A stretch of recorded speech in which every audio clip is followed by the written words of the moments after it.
Tēnā koutou, e te whānau, good to be here for another fish hook. I guess to acknowledge, as other speakers have said, the weather.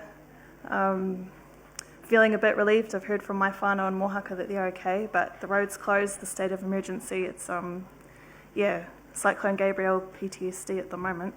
But anyway, haere tonu, I guess. So, and I'm going to talk about some of the nicer things that have happened in the last year for us today too. So, first things first, who we are at Pāhauwera. Our takiwa's around north of the Waikari River, where the Bailey Bridge is, up through to not quite to Wairoa, around Waihua, and then to Maungataniwha, so that's the area I'm talking about. And Te Oranganui o Ngāti Pāhauwera is the name for our sort of 5-year vision document. So these are some of the goals that we've set out in the tile section of that vision, and the mahi that I do is all about these goals. So I'm the tile project manager at Ngāti Pāhauwera Development Trust. So these are the ones I focus on, protecting all of our wai, all of our whenua, just all our tile. So a nice broad goal for us, and in particular, high water quality standards promoted and maintained, and getting rid of all the pests and weeds. So to that end, some of the stuff we've been up to this year, got our river monitoring done finally, because couldn't do anything this summer that Cyclone Gabrielle hit, so we did 2 summers worth of field work in one. So we got to 26 of our 28 sites. It was a pretty good effort. And we started, last year for me was the year of the kākahi, and this year is the year of the kaura, so I'll talk a bit about those in a minute. Started our monitoring on our rivers, and I say this every year, I think, that Pāhauwera, it's pretty remote. Scientists don't accidentally visit where we are. You've got to really hassle them to come to our area. So it's been really cool to be able to do that. So we've been learning how to do the kākahi monitoring, the waikaota monitoring, working with DOC in particular to identify some of our whitebait spawning sites, because not very much is known about that on our 3 main rivers.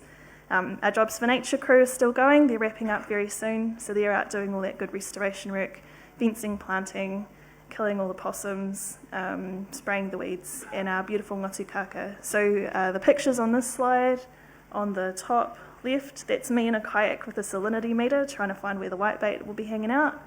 And the bottom left is a ngatu kaka enclosure so that they can be safe from the pests that want to browse on them. Ngatu kaka is the kaka beak, for anyone who's not familiar with that ingoa. The bottom right is one of our monitoring days up in the Waihua catchment, and I think the top right is somewhere around Te Here o Te Rea, which is one of our native bush reserves. Oh, and the Mohaka plan, last but not least. I know Ngaio wanted me to talk a little bit about that. I don't have a massive update on the Mohaka plan, to be honest. I think we've all experienced that the cyclone has put a lot of things on hold in terms of writing plans with councils, and they're still navigating, I guess with the new government in particular, because we've had an election since last year, what the regional plans will be and how they'll look. How do we fit into the Kotahi plan? But our intention at Pāhauwera, and I think as many of you will have the same whakaaro, is just to carry on. We know what we want to do, change the government, whatever. We know what we've got to do, so just keep on getting it done. And we are fortunate to be in a position to have a planner who whakapapas te Pāhauwera, who we are hoping will be able to write that plan for us. So our Mohaka chapter of the Kotahi plan, Pāhauwera can write it and council can check it, review it, whatever. They can give us their opinion instead of the other way around. They can implement what we want to do. So all the mahi I'm about to talk about and all the mahi I've just said here informs those things. So I think something I'm always saying to planners, maybe it's a bit rude of me, if they say something particularly dense, quite often I'll be like, do you even go outside? Like, if you did, you wouldn't try and write a plan like that. So I think it's really important we have the people, the feet on the ground actually informing all of these words that we put in reports. So that's what I find really satisfying in my mahi, and that's why I've decided to talk about the waikaota for this year. So on that, So where this particular kaupapa started was, and before I get into it actually, I want to talk about, I guess, pick up on one of the themes I think other speakers have touched on, which is collaboration and kotahitanga, and I think we've seen that out of the election as well. It's really brought, iwi Māori together, and that's been really cool to see. And so with this mahi, I think it's a good example of us leading what we want to do, but working with other people and having support from other people to do it. And I think that's a really cool way of operating for us. So this first picture is me and one of the Hawke's Bay Regional Council staff. And the way it all came about was the Environmental Protection Authority funded us some eDNA kits. So I had the kits, council had the boat, they got some funding from somewhere to do some post-cyclone sampling, sediment sampling at the Putere Lakes. And I think that's a part of the relationship that, for me anyway, has worked really well. The feet on the ground people at council are really good at being like, they flick your text and they're like, oh, we're heading out this place in your area, we've got a boat, is there anything you need done while we're on the water with the boat? And I was like, oh, amazing, I've been wanting to do the eDNA and I haven't been able to suss out someone with the boat who can take me. So we took the kits, they had their other samples, we did that together. And out of that day at the lake, we found, this is at Rotoroa, we got a weak butter result for waikota, the freshwater crayfish. And I didn't know that before that, I don't think anybody knew whether they were in that lake. So that led to this whole big piece of mahi learning more about that. So the first step was the eDNA. We sussed out that they were there. And then we got our mate, Dr. Ian Kusabs from Tū Wharetoa. He came over and taught us the methodology he uses for monitoring waikota. So he did a lot of his research is around using traditional mahinga kai methods of setting a taukaura or whakawehu. It's an old way of catching a kouta, but we use it for monitoring them.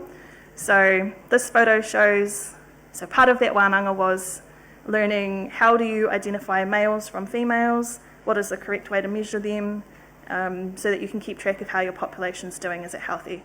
So we've got a boy on the left and a girl on the right. Yeah. And here, it was really cool. We were able to do our wānanga in the school holidays, so we had lots of our tamariki and our mokopuna come out with us. So this is what a whakawehu looks like. It's a bracken fern bundle. So you just cut 10 stems, cable tie them together, put a rope on them, chuck them in your waterway, and then come back in 2 to 6 weeks. And it's good habitat for the kouta, so they move in, and that's how you catch them. So it's really cool practical stuff that you can do with anyone, with kids, with kaumātua to an extent. So Ian showed us how to do that. We set our whakawehu, we put some in the lake and some in a stream that feeds into the lake. And this is, and I guess on that note of collaboration, in this photo we've got our whanaunga from Te Tairāwhiti, so I think these ones came down from Rongowhakata. So it's cool, to be able to work with, to invite others. And I know, I think that was the day LB came out with us, we invited Tai Whenua, because, if we're doing this anyway, why wouldn't we invite everybody else to come and learn at the same time? And yes, that's my hand. So pretty tiny little juvenile kouta, that was awesome to see. And we found that there are no kouta in the whakawehu in the lake, and there are like 50 in the stream. So, that leads, every time you find something out, you just end up with more questions. So, Ian advised to do monitoring, and of course, the more you monitor, the better. The answer to how much monitoring should you do is always as much as possible. So we've settled on quarterly, so we can see across the season what's going on. So it's been awesome to involve the Putere school, which I think has 11 kids on the roll, just a little rural school. So here's one of the days that they came out with us, and they love it. Like, they put the waders on, they get amongst it, they argue over whose turn it is to jump in the river next. Really inspiring to hang out with our kids. So they've just, got the energy and the kaha to do it. And everything's exciting to them. I think as adults, we spend a lot of time being, we have to deal with that negative stuff. We see all the degradation, but they haven't sort of got that yet. So every day out of the school is like a happy, positive day. It's really awesome. And man, they're crack up when you're trying to convince them to pick a kouta up. They throw them at not throw them at each other, but they'll scare each other with them. Anyway, so we've started a monitoring system where we go out seasonally. So we've done it twice. We did a summer one this year and an autumn one, and we're organising for the winter one, and the school is feeling confident now that they don't need me to go and visit them. They're like, no, we got it via Katherine, we'll just go make our whakawehu, we'll set it for you, and you can come out and help us count and take that data back, which has been awesome to see that empowering of the local community. And I think it's worth noting as well, the gentleman with the beard and the hat in the photo on the left is one of the parents, and he's a local landowner and farmer.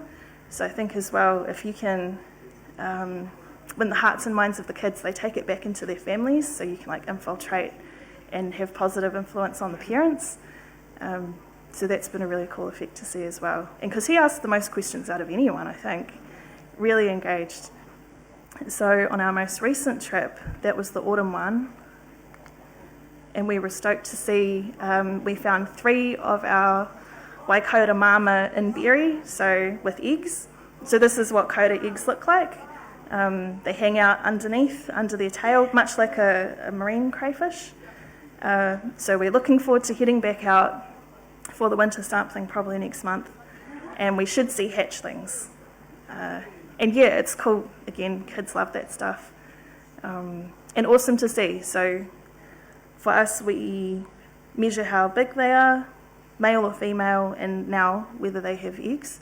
And it was cool on that trip that we had pretty even ratio of males to females, heaps of juveniles, and 3 females in berry. So you know that population, this is the one in the stream, is doing pretty well. When you've got that range of size classes, you know that they're having babies, they're reproducing, they must be happy. So, but we haven't found any coda in the lake. So that's been the big question.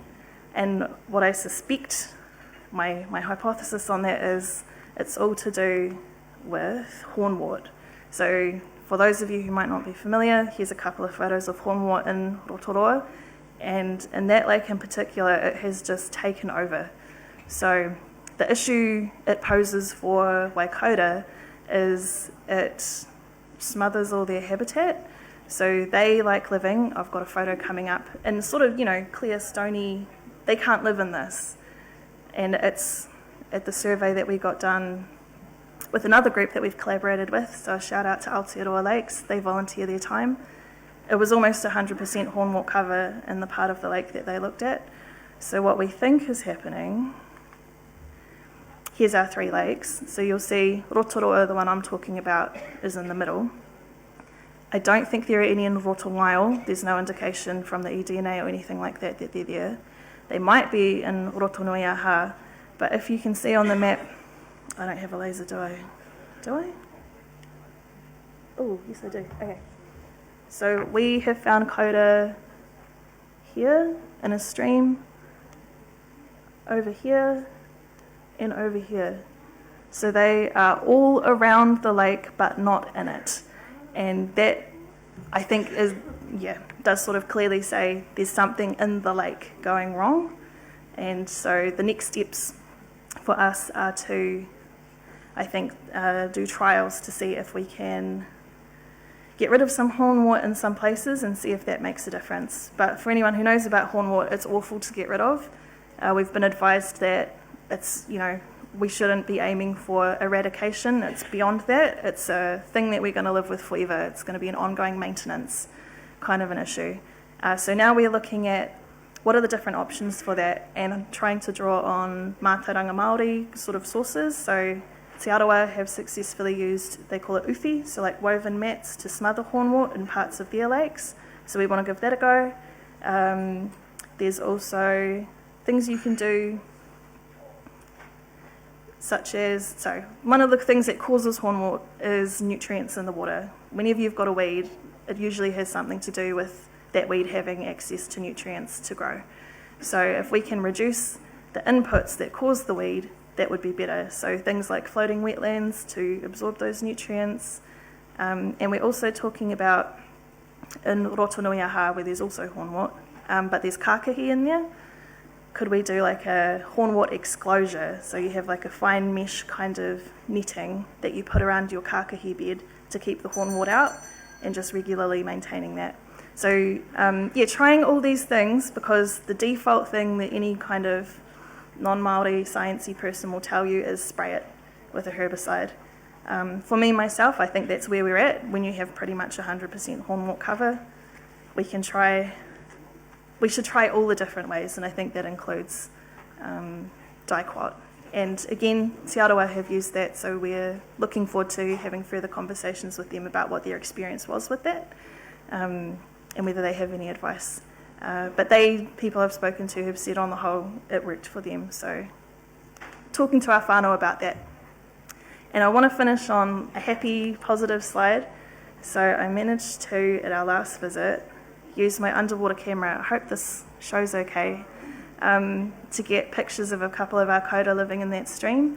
And the one on the right, they're feisty, man. Like, it's doing, I don't know if you can see, it's doing a real, like, come at me kind of pose. And they hide away in little crevices, much like the marine koura. But you can see here, this is the kind of habitat they need, like that kind of fine gravelly substrate. Hornwort's no good. So we're in this fortunate position with our lakes that they're still here, they're hanging in there, they've found refuge places to be, and if we can do our part to provide that habitat in the lake, I think that they will come. So that's just one of the many environmental kaupapa that we've got going on at the moment, but one of the most exciting, I think, and one of the most promising. So I wanted to share that with everybody. And I'll leave it there. So ngā mihi nui, it's been awesome to be here.